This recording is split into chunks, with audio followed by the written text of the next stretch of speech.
Hello, friends. Welcome back to How the Light Gets In. I'm very excited because I'm back in my office where I belong. Unfortunately, that means that I will no longer be in space, which is kind of a bummer because I kind of dug that aesthetic, but I don't know. At least I don't have as many lights like shining directly into my eyeballs. So I know ahead of time that I might upset some people with some of the things that I'm going to say today. And I spent a while trying to figure out a way to talk about it differently or phrase it better and make it not do that. And then I decided that I was worried about the wrong thing. So all that I ask is that if you get mad at me, you leave a comment or email me or find me on Twitter or something so that we can have a conversation about it. Because I don't want to upset people, but also I feel like this is important, so it kind of doesn't matter. So, we've talked before about my tendency to obsess about weird stuff and watch a lot of reality TV. And for many years I have had, I hesitate to call it an obsession because I don't think I'm obsessed. I'm just fascinated by the TV show My 600-Pound Life. And I love it for a number of reasons. Number one, I think Dr. Nowzaradan is a fucking G, and I delight in him. Number two, I enjoy watching other people deal with difficulty and overcome it. And number three, at my core, I am a nosy person. And any situation in which someone's going to tell me all of their most private secrets is something I'm into. So for that reason, I have watched this show since it first came on the air. It's on Hulu now. If you've never seen it, you can watch most of the episodes there. And when you watch that show and you watch how these people live and how they eat and how they talk about themselves and hear the stories that they tell, I feel like it's impossible not to see their eating habits for what they are, which is an addiction. We've talked before about how, 90% of addicts have trauma histories. And if you watch this show, 90% of the people on this show have trauma histories. I really believe that whether you call it emotional eating or stress eating or compulsive eating or whatever, it ultimately is just socially acceptable substance abuse. If I start smoking crack tomorrow, that's gonna severely disrupt my life. I'm gonna lose my license and then my job. And I feel like my friends and family might intervention me and have a conversation with me. But if I ate an entire pizza right now in front of my dear friend who films my videos, he might be internally and quietly horrified, but I don't feel like he would feel the need to step in on my choices there. So there's a lot of reason that I think that food functions as addiction. And a lot of that has to do with the fact that food can feel like safety, and it can feel like control, and it can feel like comfort. And on top of that, there's some evidence that suggests that binge eating and filling your stomach to capacity compresses your vagus nerve. So if you don't know anything about the vagus nerve, I highly recommend that you Google the phrase polyvagal theory and read the Wikipedia page about it, because it is fascinating. And someday I will probably do a whole video about it, but it would be a lot of research, and I'm busy and lazy, so I haven't gotten there yet. But to keep it very, very short, your vagus nerve has the ability, when it is compressed, to take your stress response system offline. So that's why if you have a therapist and you have anxiety, they probably tell you to do a lot of deep breathing exercises, and you probably think it's stupid and don't do it. But when you do the deep breathing exercises, the process of filling your lungs with air and pushing your diaphragm down compresses your vagus nerve, and it causes your stress response system to calm itself down and therefore calm you down. So there's evidence that suggests that binge eating does the same exact thing, that having a stomach that's overly full compresses your vagus nerve and calms you down, which is probably why, on top of the tryptophan, we all get sleepy after Thanksgiving dinner. So I think that's the main biological function of binge eating, but I think there's a lot of emotional stuff that gets wrapped up in that also. Watching this show, I think it's also kind of impossible not to notice that compulsively eating and gaining that much weight is not a healthy choice. And look, I have a lot of problems with the fat acceptance and body positivity movements, and we're going to talk about all of them, but we're starting here. Because my main gripe is this idea that has been brought to the forefront of this conversation that somehow our behavior doesn't impact us. And that is insane. Like, I can't accept that. I can't accept that the way that I eat does not impact my body. I can't accept that the choices we make and how we care for ourselves has no consequences, because that doesn't mesh with my experience. It doesn't mesh with the science that I know. It doesn't mesh with what I've seen in other people. It does not, those dots do not connect for me. And you can argue that point with me if you want. I'm not a dietitian. I'm not a nutritionist. I'm not any kind of a scientist. So I'm not going to argue that point with you. What I will say simply is that I don't believe for even the briefest of moments that somehow the things that I do to my body don't in some way impact it. I have lived my life as a 140-pound person who ran 3 to 5 miles a day and didn't eat meat. And like, that's the healthiest I've ever been. And it's also the best I've ever felt. And I know that the reason I felt so good is not because of what my weight was, it was because of the choices that I was making. But now, this is not a person who does the running anymore. It's another story for another time. And I feel like shit most of the time, guys. I'm not gonna lie to you. I don't feel good. And I don't feel good because I don't take care of myself. And I don't believe for a moment that those things are not connected. So don't fucking at me with that. We're not discussing it. We're not. Anyway, our behavior matters and our choices matter. And pretending otherwise is, I think, just willful self-delusion. I can kid myself that if I go into our break room right now and eat 12 cookies, it somehow doesn't count. But my body is not aware that it doesn't count. Because it does. Because our choices have consequences. And I know that I'm belaboring this point, but I have a lot of problems with the body positivity movement, and we needed to get the one that makes me angry out of the way so that we could talk about the real stuff. So we're just gonna move past it. We're gonna move past it.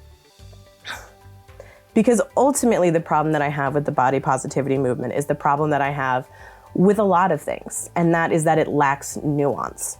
So I'm gonna link below a bunch of different articles that I read while I was putting this video together. One of them is by Kelly Devos, and in her article she says, the problem with today's version of body positivity is that it refuses to acknowledge that no one approach is right for every person. And whether we are talking about body positivity or psychology or the medical field or politics or law, or there's no situation in which one rule works for everyone.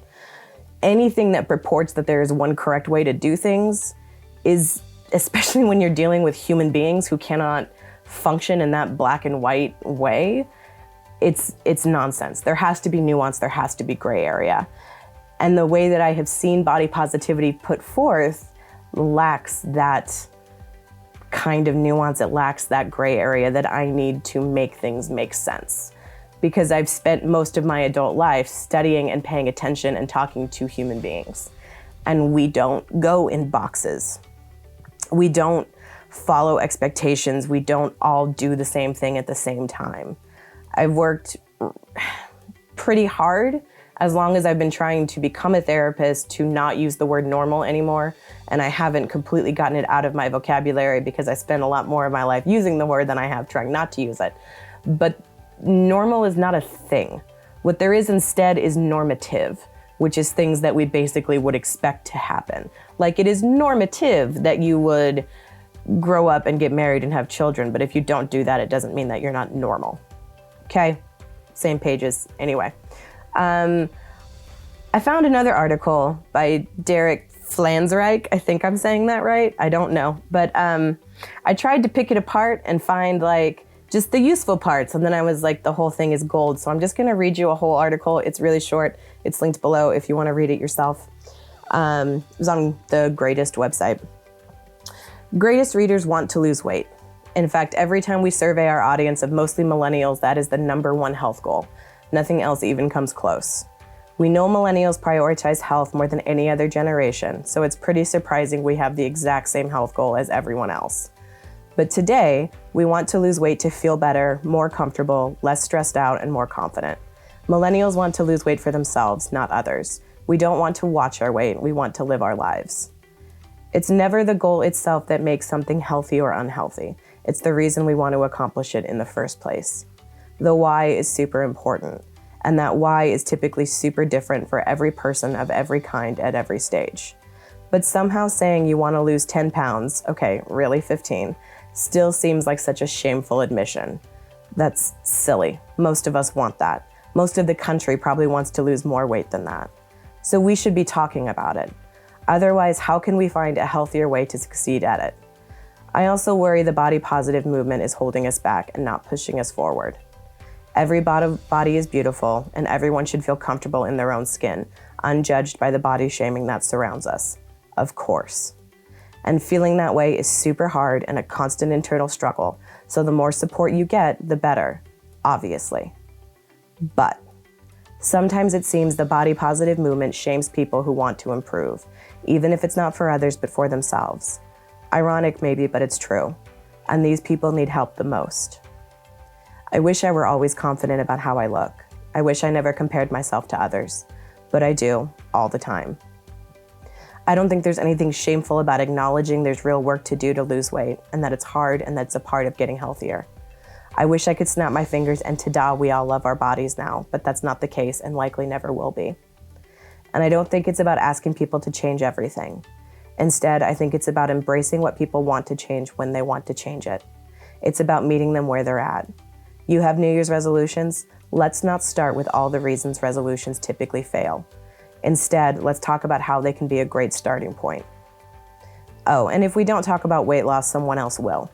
It's been too easy for health and fitness companies to make money by preying on our body insecurities. To tackle weight loss the right way, we need to destigmatize it. It's okay to want to lose weight. And it's important we talk about it so we can work together to accomplish it in a way that sticks. I think you can probably hear the tone of that piece is a little bit defensive because I think there were some people pushing Greatest not to run articles about weight loss anymore. And so Derek's position is just that that's not an option. I don't think that people should hate themselves, obviously.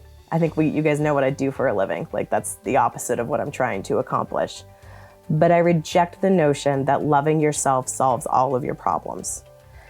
And that seems to be the central message of body positivity, that if you just love yourself and believe in yourself, everything's going to be fine. And if that doesn't sound like bullshit, I don't know what does, because I just don't think that that's the way that it works.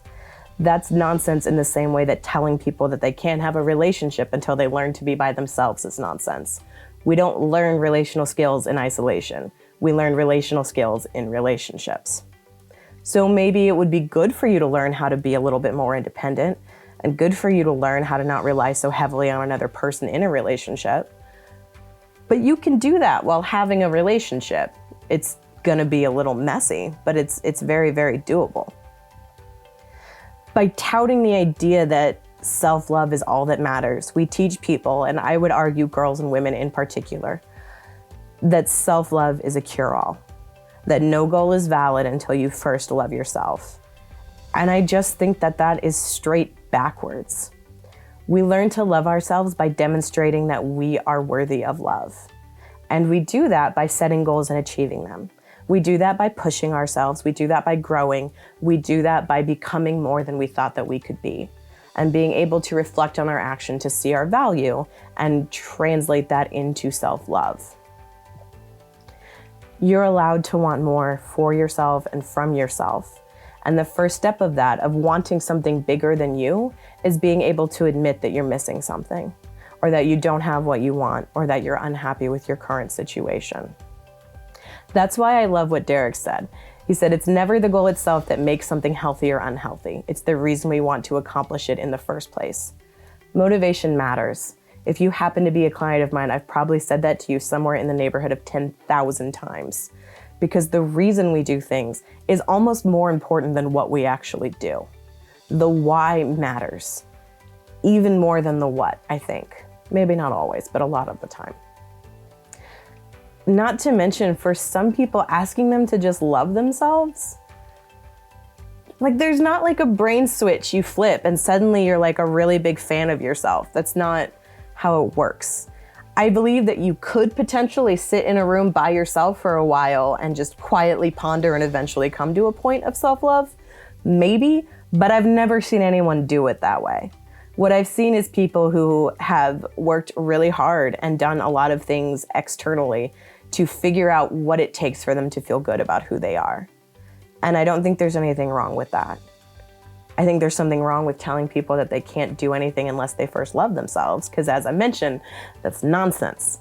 And I'm not in the business of nonsense here.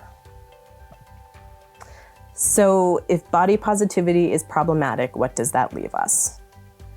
I believe, because you know how much I love nuance and gray area, that just like anything else, you can treat body positivity as a buffet table and take the parts that you like and ignore the rest of it. I think that's more or less what I've done in my own life, is I've picked out the pieces that I don't feel are coated in nonsense and shame and just kind of added them into the way that I view myself and the way that I view the world. But there's also the option to discard it entirely and choose a middle ground, which is body neutrality. And all body neutrality is recognition that our body is a vessel that contains us. Our bodies are not good, they are not bad, they just are. It's not worth being emotionally invested in the shell, because all the shell does is encase the brain so that we can move through the world and do things. Body neutrality, I think, helps dispel the primary reason for disordered eating, and that's shame. Shame, honestly, is the only reason we're talking about this at all. If I didn't have a low-key obsession with shame, this conversation would never have come up. But I am obsessed with shame, because shame is the driving factor in so many mental health issues, so many behavioral problems, so many relational issues. Shame is what kills us. The difference between shame and guilt is that guilt is what we show other people, and shame is what we hide and keep to ourselves. So like if I break a glass at home and I know it's a glass that my boyfriend really likes, I'm just gonna tell him I did it and apologize and try to replace it because I feel bad about it.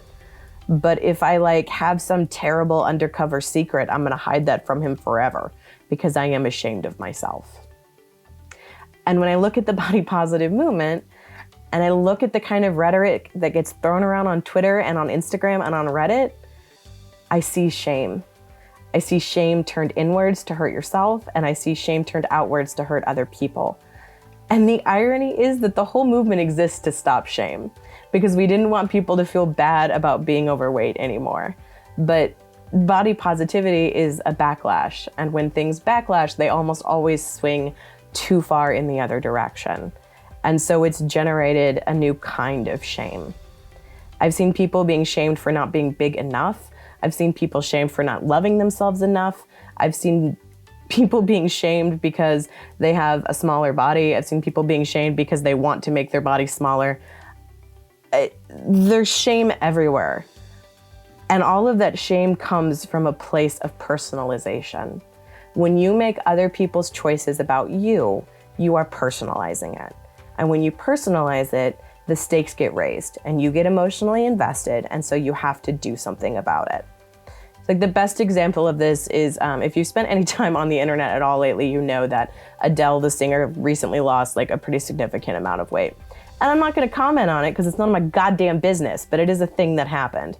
And so on Twitter and on Reddit, I've seen people like losing their shit and being super angry that she lost weight. And I've seen people losing their shit and being super angry that people think she looks good. And I've seen people losing their shit at every single point of this conversation that probably shouldn't even be happening because it's nobody's goddamn business what Adele chooses to do with her body. I haven't thought this point all the way through yet because I get mad about it. When I get mad, my thoughts get really scattered, so we're just gonna move past it. But all of that anger and shame that you see play out in that conversation, it comes from personalization. For some people, if you choose to lose weight, they see that as an attack. It forces them to confront parts of themselves that they don't want to confront, and so they lash out. And for some people, if you choose not to lose weight, they make it about them and then they lash out. Personalization is the problem. It creates shame, and shame is an even bigger problem. The bottom line is that at some point you have to kind of just pick your poison because most of the options we have available to us are not super great. Like, if you can unapologetically love your body, I am super happy for you, and I hope that you go live your best life. And if you can't and you want to change it, I think that's amazing. And I hope that you get the support that you need and figure out how you want to do that and that you're successful in achieving that goal. And if neither one of those things works for you and you're ambivalent about the whole process, then I hope body neutrality is something that you can work into your worldview and in your self-view. Just stop expecting other people to agree with you. Stop expecting other people to make the same choices that you make. Other people's choices are not about you. Your choices are about you. So make them carefully and don't let the opinions of other people get in your way. That's all I have to say on the body positivity subject. Unless you have questions, and then I'll talk about it more, because it's not like I didn't write a 3 times longer note structure and then decide I had gone overboard and delete it. So if you liked the video, then you should like it and share it and subscribe to the channel, because we talk about lots of things in the world of mental health and sometimes it's fun. If you didn't like it, you don't have to like it, but you could like comment and tell me why you didn't like it, or like shoot me an email at howthelightgetsin@gmail.com, or you can find me on Twitter at HTLGIvids. If you don't intend to be a dick to me, you can also follow me on Instagram, which is emma.cott. I will see you guys next time. Thanks.